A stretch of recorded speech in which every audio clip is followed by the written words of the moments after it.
अपने अल्लाह के हजूर सर्फ कर बैठे तो मेरे मौला ने अपने खैमों आने से पहले और गंज शहदा के दरमियान बिल्कुल साके दरख्त की तरह खड़े हो गए और एक दफा अपने नाना के मजार की तरफ देखा, एक तरफ अपने बाबा के मजार की तरफ देखा, एक दफा उधर देखा, एक तरफ अपने नाना की तरफ देखा। आंसू निकल आए। ये रवायत सुनिएगा, ये रवायत हजरत उम्मे कलसूम की है, जनाब सैयदा ज़ैनब की नहीं, हजरत उम्मे कलसूम बयान फरमाती है। सरकार की हालत क्या है? खून में भीगे हुए। हजरत अब्बास का मातम हो चुका, शहजादा अली असगर का मातम हो चुका, जनाब कासिम का मातम हो चुका, जनाब ओनो मोहम्मद का मातम हो चुका। अब काफिला हिजाज में दो शख्सियात रह गई, एक हुसैन और उनका एक बेटा जनाब सैयद साजिदी। सरकार आहिस्ता आहिस्ता,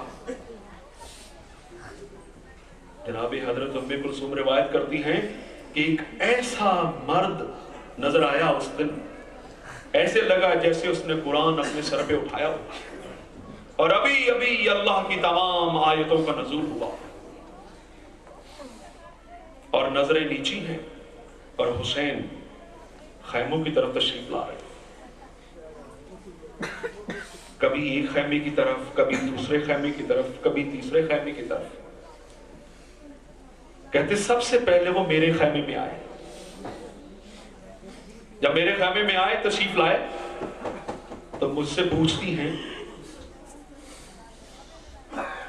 दूसरी खवातीन, मेरी दूसरी बहनें, कि आज मौला आपके खैमे में पहले क्यों आए? तो जनाब उम्मे कुलसूम रो के फरमाती हैं, मेरी औलाद नहीं थी, मेरी औलाद नहीं थी कुर्बान करने के लिए, मेरे पास कोई बेटा नहीं, मेरे पास कोई बेटी नहीं है। तो बीवी ने सलाम भेजा हजरत उम्मुल बनीन के उस बेटे को, जनाब हजरत अब्बास को, कि उसने मुझे इस आखिरी मरहले पर भी बचा लिया। जनाब हजरत उम्मे कुलसूम फरमाती हैं रोके कि जब वो मेरे से खैमे से निकले तो सरकार उस खैमे की तरफ गए जहां शहदा की लाशें पड़ी हुई थी। कभी एक लाशे को देखते, कभी दूसरे लाशे को देखते, कभी तीसरे लाशे को देखते और देख देख कर फरमाते, तुमने हक अदा कर दिया, आज तुमने हक अदा कर दिया, तुम मेरे बाजू भी थे, तुम मेरे सहारा भी थे, लेकिन तुमको अल्लाह ने कबूल कर लिया। हज़रत उम्मे कुलसूम फरमाती हैं कि सरकार इतने खून से भीगे हुए थे कि तीरों के जख्मों की वजह से वो कभी बैठ जाते, कभी उठ जाते, कभी बैठ जाते, कभी उठ जाते। फिर हज़रत उम्मे कुलसूम फरमाती है कि मैंने अपने भाई को सहारा दिया और कहने लगी कि मुझे हुज्जत के पास ले चलो। जानते हैं कौन सी हुज्जत? आपके चौथे इमाम के पास। वो बेहोश हैं, सरकार उधर आए, कहा उम्मे कुलसूम मैं सरहाने की तरफ बैठूंगा, अगर मैं सामने की तरफ आया, अगर सज्जाद ने मुझे इस हालत में देख लिया तो वो जिंदगी में मर जाएगा। तो सरहाने आकर बैठे। जब सरहाने आकर बैठे तो हजरत सज्जाद अलैहिस्सलाम से इमामत के राज़ो न्याज़ में कुछ गुफ्तगू की। तो हजरत सज्जाद अलैहिस्सलाम ने पूछा, मेरे बाबा ये हालत आपकी किसने बनाई? मेरे अब्बास चचा कहां गए?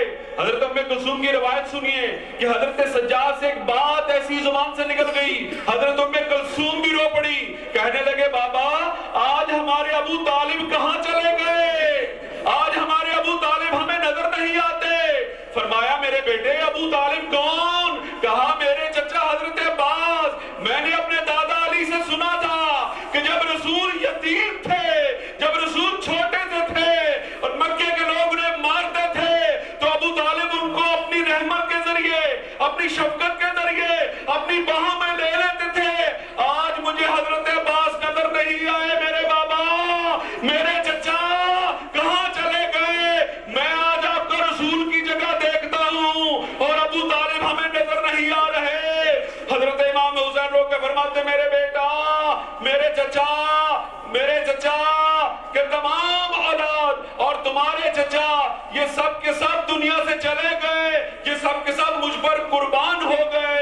انہوں نے قربانی کا ایسا سلسلہ پیش کیا ہے کہ حضرت ام کلثوم رو کے فرماتی ہے کہ حضرت امام حسین اس خیمے سے نکلے، جب باہر جا رہے تھے آہستہ آہستہ، تو حضرت ام کلثوم فرماتی ہے کہ میں نے بالکل پردے کی نوک سے آہستہ سے دیکھنا شروع کیا، اپنے گھوڑے پر بیٹھے زخمی حالت میں رسول کا بیٹا چل رہا ہے، پیچھے پیچھے ایک بزرگ آ رہا ہے۔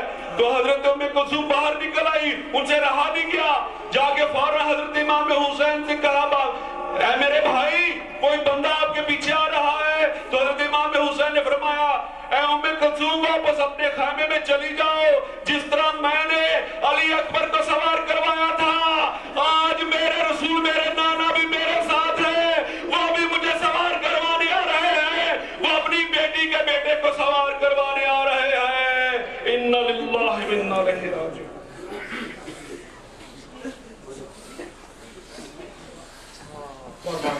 محمد صلی اللہ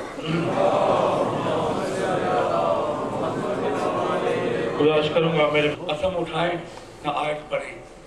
آج آوازیں آ رہی ہیں غیر مسلم ہیں شریک غم مسلمانوں کے ساتھ، کوئی ضرورت نہیں حدیث پڑھنے کی، روایت سے بھی اجتناب کرو، حقیقت ہے کربلا ہمارے خون میں رواں ہے۔ غیر مسلم ہیں شریک غم مسلمانوں کے ساتھ، آج ہمدردی ہے انسانوں کو انسانوں کو، انسان بھی تو ہے نا۔ اللہ نے حکم دیا، دیکھیں ایک سورج چراغ کی طرح روشن مصرع ہے، کچھ دیر فرض کیجئے یہ مجلسیں نہ ہو، کچھ دیر فرض کیجئے یہ مجلسیں نہ ہو، سارا جہاں حسین کا قاتل دکھائی دے، سارا جہاں حسین کا قاتل دکھائی دے۔ آج ایک گوشے سے آواز آ رہی ہے، ابھی عادل شاہ صاحب نے کچھ بچپن یاد دلا دیا۔ 7 برس پہلے آغا صدر علی جان مرحوم کے ہاں لوگ جاتے تھے ہمارے بزرگ، تو یہ سلام پڑھے، وہ فرمائش کر کے سنتے تھے کہ انبیاء دشت میں حیران نظر آتے ہیں۔ بڑی چھوٹی سی بات ہے، بڑی چھوٹی سی بات ہے، لیکن مصائب انبیاء دشت میں حیران نظر آتے ہیں اور روتے ہیں، پشیمان نظر آتے ہیں۔ قتل شبیر میں غیروں کا کوئی ہاتھ نہیں، ان میں تو حافظ قرآن نظر آتے ہیں۔ قتل شبیر میں غیروں کا کوئی ہاتھ نہیں، ان میں تو حافظ قرآن نظر آتے ہیں، اور ڈر کے ہاتھوں سے وہ رخسار بچا لیتی ہے جب سکینہ کو مسلمان نظر آتے ہیں، جب سکینہ کو مسلمان نظر آتے ہیں۔ یہ مسلمان کا کردار، انبیاء دشت میں حیران نظر آتے ہیں اور روتے ہیں پشیمان۔ انبیاء بسم اللہ، انبیاء دشت میں حیران نظر آتے ہیں اور روتے ہیں پشیمان نظر آتے ہیں۔ خدا کی قسم قتل شبیر میں، دیکھیں میرا ہاتھ کہاں ہے، قتل میں آپ سب کو ساتھ لے کے یہ مصرع پڑھ رہا ہوں۔ قتل شبیر میں غیروں کا کوئی ہاتھ نہیں، ان میں تو حافظ قرآن نظر آتے ہیں۔